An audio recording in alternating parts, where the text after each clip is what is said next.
So, magandang araw mga pasyente. Ayan, may katanungan tayo. Tinatanong ng marami. Kapag ba may diabetes ka, pwede ka mag-apply ng PWD at makakuha ng discount sa pagkain, sa gamot, at sa marami pang ibang pribilehiyo. So, ngayon, ano ba ang ibig sabihin ng PWD? Ito ay Persons with Disabilities. So, ayon sa ating batas,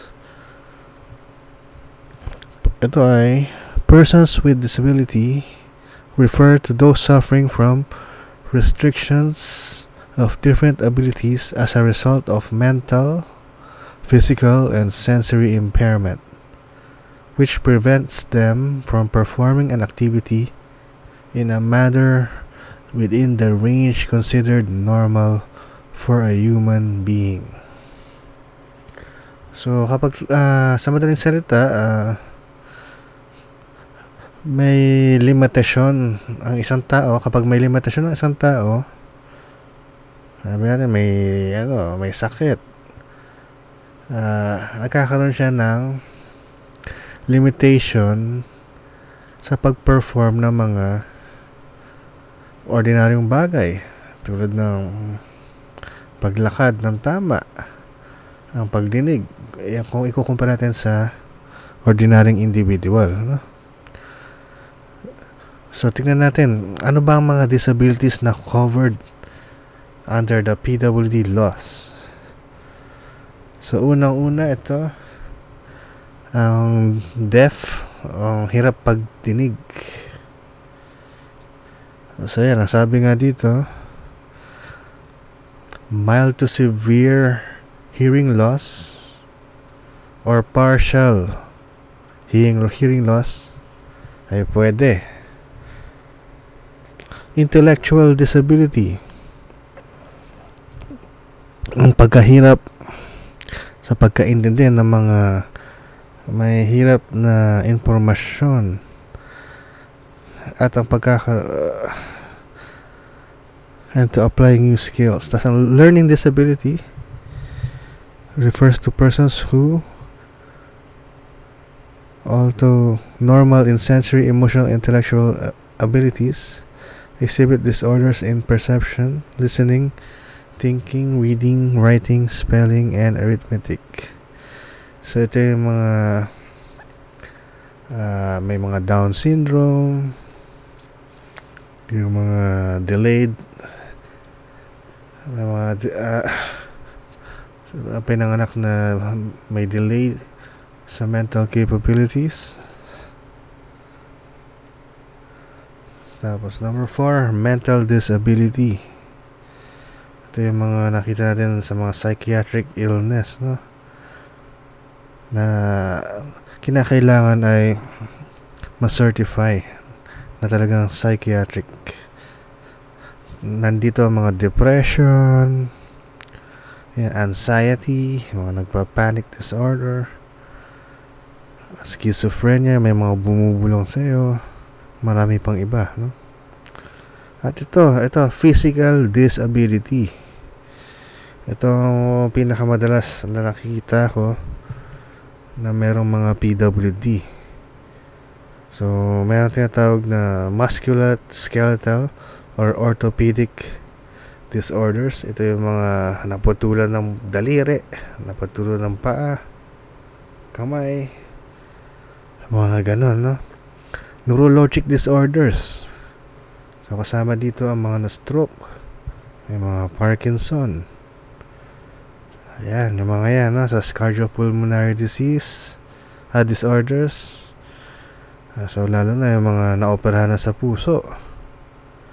At syempre, yung mga inborn na walang paa, gano'n. Ang tawag dito ay congenital disorders. So, psychosocial disability. So, ito yun, no? Any behavioral, cognitive, emotional, and social impairment that limits one or more activities necessary to effective interpersonal transactions. So ito pala yung kanina, no?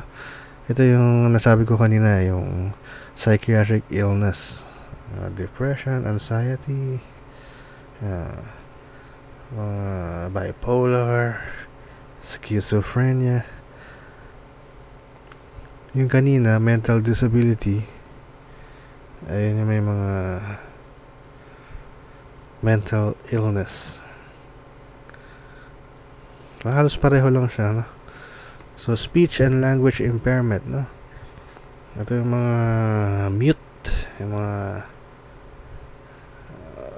ano tawag? Hindi ano nga yung mute? Alimutan. Yung mga nagsasalita, hindi natin maintindihan, no? Kadalasan may natamaan, no? Natamaan sa brain. Visual disability, no? Dito maraming nakakalusot na hindi naman karapat dapat, no? So kinakailangan, ayun nga, sabi,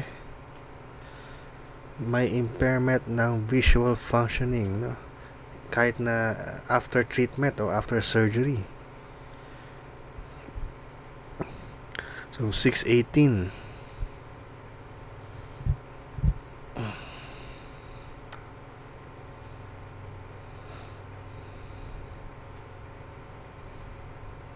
So hindi kung iba dyan, konting grade lang, 300 binibigyan na PWD, mali yan, no?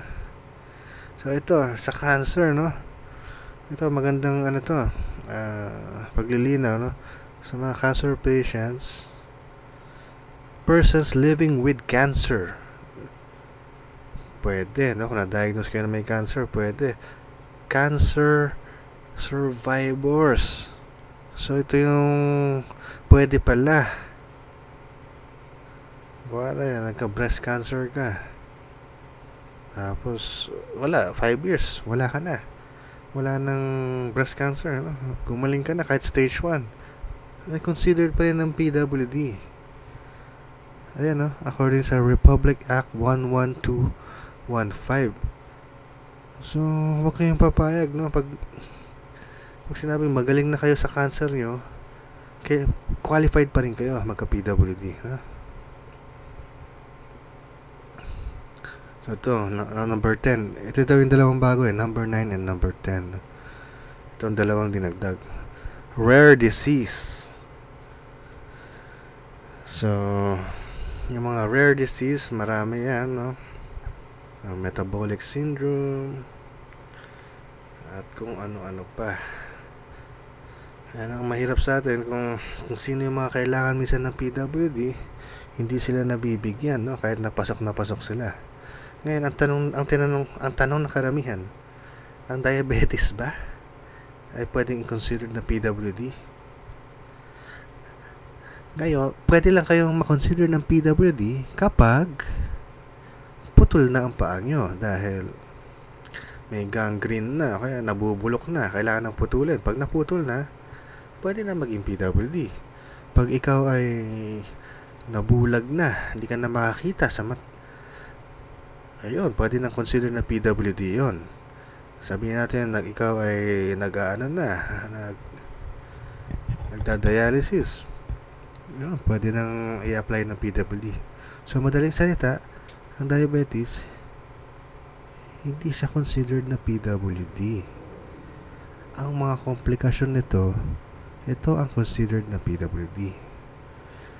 So ngayon, naghihigpit na ang mga pamahalaan, local government, naghihigpit na. Dahil ang daming mga nakalusot dati ng mga diabetes, meron silang PWD. Ngayon, hindi na nila maparenew. At yun ang tama, no? Hindi naman talaga sila qualified magkaroon ng PWD. Ibigay natin ito sa mga qualified, tulad ng mga nabanggit dito. So yun lang, no? Magandang araw sa inyo, at please like, subscribe, and share. Salamat mga pasyente.